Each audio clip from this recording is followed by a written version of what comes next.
کہ بھائی میرے امام اعظم ابو حنیفہ رضی اللہ تعالیٰ عنہ نے خود فرمایا تھا،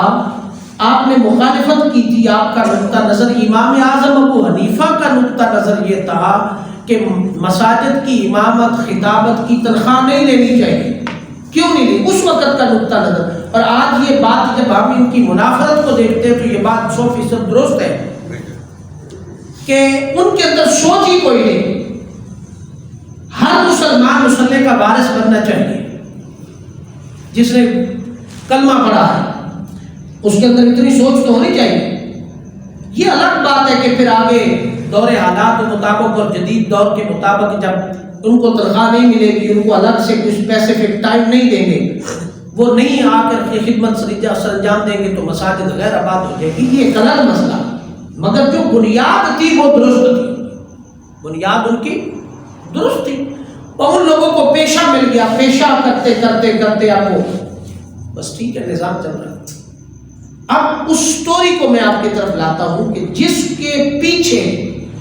3 چیزیں، ختم پڑھنا، تقریر کرنا اور مسجد کے اندر امامت اور خطابت کرنے کے قابل ہو جانا، جس مدرسے سے طالب علم کو یہ چیز اور سوچ دے کر کے فارورڈ کیا جائے گا، آگے مسجدوں میں امام اور خطیب بنا کر کے بھیج دیا جائے گا، نہ اس کے پاس ڈگری، نہ علم کی، نہ عمل کی، نہ کردار کی، نہ تربیت کی، کچھ بھی نہیں ان کے پاس، تو وہاں سے کیا ملے گا؟ اس سٹوری کا آغاز یہاں سے ہوگا۔ وہ سب سے پہلے کیا کرے گا؟ بڑی توجہ سے سننی ہے۔ وہ سب سے پہلے کیا کرے گا؟ مسجد، کسی مسجد میں بطور خادم اپنے آپ کو داخل کرنے کی کوشش کرے گا۔ خادم جھاڑو دینے والا، اذان دے گا، صفائی کرے گا، صفے سیدھی کرے گا، بچائے گا، مسجد کی خدمت کرے گا، اس کو خادم کہتے ہیں۔ وہ سب سے پہلے اپنے آپ کو کسی مسجد میں خادم انٹر کرے گا، بطور خادم انٹر کرے گا۔ آہستہ آہستہ سال 6 مہینے کے بعد پھر وہ اندازہ لگائے گا کہ یار سوچے گا میں یار اذان دے لیتا ہوں تو کیا میں مسجد میں امامت نہیں کرا سکتا؟ جب کبھی خطیب صاحب یا امام صاحب نہیں ہوں گے تو وہ کہہ جائیں گے کہ صاحب تسی نماز آج دی پڑھا دے ہو تو میں ذرا آ رہا ہوں۔ وہ آہستہ آہستہ آہستہ ایک دن کر کے ایک نماز پڑھاتا ایک دن کمیٹی والوں کے قریب ہوگا، کمیٹی والوں کے ساتھ ملتے گا، ان کے ساتھ جڑے گا، تعلق واسطہ بنائے گا، ان کے گھر کے کام کاج معاملات درست کرے گا۔ آہستہ آہستہ صدر صاحب ہو گئے گا، یار دیکھیں میں اتنا عرصے سے خدمت کر رہا ہوں، تسی امام نو الگ تنخواہ دین دیو، خطیب نو الگ دین دیو، مینو الگ دین دیو، تو کیا یہ ممکن نہیں کہ میں آپ کی خدمت بھی کروں، جھاڑو بھی دوں، اذان بھی دوں، تو نمازیں بھی میں پڑھا دیا کروں گا، تو نماز والی تنخواہ جو ہے وہ بھی مجھے دے دیا کرے تاکہ مجھے آہستہ آہستہ وہ امام کا گلا کاٹے گا اور مصلی کا وارث بن جائے گا۔ آہستہ آہستہ وہ امامت پر قبضہ کر لے گا۔ پھر کچھ عرصہ خطیب صاحب کا کوئی فوتگی ہو گئی، خطیب صاحب نہ آئے کسی دن، اور نہ ہوئے تو ایک آدھ دن جمعہ پڑھا لیا، اس نے کہا چلو ایک دن جمعہ پڑھایا، پھر موقع ملا، پھر دوسرا، پھر تیسرا، پھر چوتھا، آہستہ آہستہ 2 سال 3 سال کے بعد وہ جمعہ پڑھانے کے بعد پھر کمیٹی والوں کے قریب ہوا، پھر صدر صاحب کو اپنے انڈر کیا، پھر جنرل سیکرٹری کو اپنے انڈر کیا، پھر اس کے معاملات، ان کی چاپلوسی، ان کے معاملات کرتے کرتے کرتے کچھ سال 2 سال 3 سال کے بعد آہستہ سے کہا جڑی تنخواہ تسی خطیب صاحب دے دیو میں تو اذان بھی دے دیا کراں گا، جھاڑو بھی پھیر دیا کراں گا، نماز بھی پڑھا دیا کراں گا، بچے بھی پڑھا دیا کراں گا، اور خطیب کے خطاب جمعہ کرنا ہوندا وضو دے مسئلے ہی دسنے نا میں دس دیا کراں گا، مینوں ہوندے نے، لہذا آہستہ آہستہ وہ خطیب صاحب کا بھی گلا کاٹے گا اور خطابت پر بھی قبضہ کرے گا۔ بات سمجھ آئی؟ وہ خطیب اعظم مفکر اسلام بن جائے گا 6 مہینے سال کے بعد، پھر وہ مبلغ اسلام بنے گا، پھر وہ مبلغ یورپ بنے گا، پھر وہ پتہ نہیں کیا کچھ بنے گا، پھر وہ پروفیسر بن جائے گا، پھر ڈاکٹر بن جائے گا، پھر سارا کوالیفیکیشن اس کی کیا ہے؟ پرائمری پاس۔ کوالیفیکیشن اس کی کیا ہے؟ اسکول کی پرائمری پاس ہے،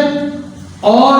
مدرسے کی اس کو ختم پڑھنا آتا ہے، بہت اچھا ختم پڑھتا ہے، تلاوت آواز اچھی ہے، نعت پڑھ لیتا ہے، سر لگا لیتا ہے اور یہ کام کر لیتا ہے۔ اب وہ ساری اس کی کوالیفیکیشن شہادت العالمیہ بھی، درس نظامی بھی پورا ہے، درس نظامی بھی اس کا پورا۔ لا الہ الا اللہ محمد رسول اللہ قرآن پاک میرے سامنے پڑھا ہے، آپ ائمہ مساجد کی کوالیفیکیشن جا کر کے چیک کر لیں، اس سے زیادہ نہیں ہے۔ بہت کم لوگ آپ کو ملیں گے جو اس طرح کے ہوں گے، اور جن کے پاس ایم اے کی ڈگری ہوگی یا جن کے پاس درس نظامی کی ڈگری ہوگی یا جو پڑھا لکھا سمجھدار ہوگا، وہ مسجد کا آپ کو امام اور خطیب نہیں دکھائی دے گا، وہ کسی اور جگہ پر ہوگا۔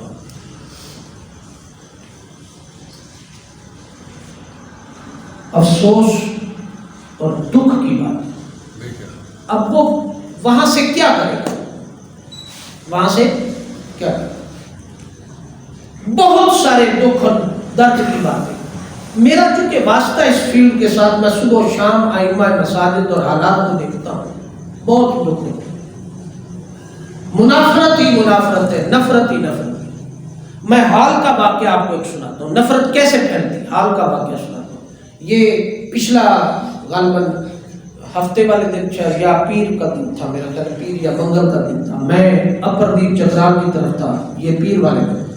تو دیر تلاش میں نے درس قرآن دیا۔ تلاش میں درس قرآن دینے کے بعد ایک مذہبی جماعت کا کارکن تھا، کوئی مذہبی جماعت کا نام میں نہیں لیتا اس کا، آج کل عشق رسول اور محبت رسول اور سنت رسول کا چرچا ان کے یہاں بہت زیادہ ہے، تو ان کا ایک کارکن تھا، کوئی ملازم تھا ان کا، کوئی ہوگا، کوئی طالب بالغاہ پڑھاتا ہوگا یا کوئی ہوگا، تو وہ ہمارے درس قرآن میں بیٹھ گیا۔ تو ان کو ان کے کسی بڑے نے دیکھ لیا کہ درس قرآن میں بیٹھا ہوا۔ بعد میں اس نے شام کو مجھے، درس قرآن تھا عصر کے بعد، عشاء کے بعد، وہ شام کو مجھے ملنے آیا، تو انہوں نے کہا کہ جی مجھے آپ کے درس قرآن میں بیٹھنے سے میری تنظیم والوں نے مجھے نوکری سے نکال دیا، اور ساتھ کہا ہے کہ جی آپ کو نکالا اس لیے کہ آپ، جملہ سنیے گا ذرا غور سے، جملہ انہوں نے کہا کہ جی آپ فاسق اور فاجروں کی مجلس میں بیٹھے تھے، اس لیے آپ کو آپ نے اپنی تنظیم سے، ملازمت سے نکالا۔ یہ پرسوں ہوگا، پیر یا منگل کی ڈیٹ یاد ہے، درس قرآن۔ یہ منافرت کی حالت، فاسق اور فاجر، یعنی کہ یہ جملہ تو بولنا ہم سنت سمجھتے ہیں نا، کوئی مذاق سمجھتے ہیں، کھیل ہے، تماشا ہے، تماشا ہے کہ ہم اس کو بولنے میں ذرا شرم اور حیا نہیں بیان کرتے، ذرا شرم اور حیا نہیں کرتے، اور کبھی نہیں سوچتے کہ ہم کتنا بڑا جرم کر رہے ہیں، کتنی بڑی منافرت پھیلا رہے ہیں۔ اور اس نے کہا کہ جی ہم یہ جرم کرنے پر آپ کو نکال دیں۔ پھر میں نے اسے کہا، میں نے کہا آپ کے اپنے، میں نے پھر اس کے واٹس ایپ گروپس دیکھے، اس کے اپنے جن کے اندر وہ شامل ہیں، ان کا میں نے تھوڑا تجزیہ کیا، تو ان کے اندر خاص کر ہمارے متعلق، منہاج القرآن کے متعلق اور منہاج القرآن کے لوگوں کے متعلق اتنی نفرت آمیز الفاظ اور باتیں میں نے دیکھی اور سنی، اور ان کے میسیجز سنے کہ وہ کافر اور فاسق و فاجر سے نیچے تو ہمیں وہ تصور ہی نہیں کرتے، ہم تو خیر مسلمان ہی نہیں ہیں۔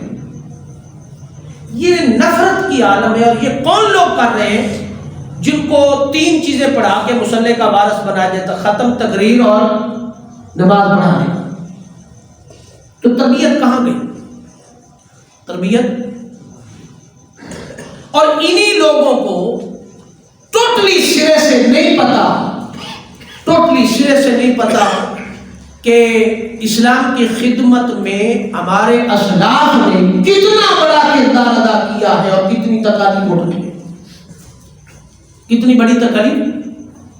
اب ایک طرف پڑھنے والے وہ اسلاف جن کی تربیت ہوتی تھی، اور ایک طرف یہ ختم درود پڑھنے والے،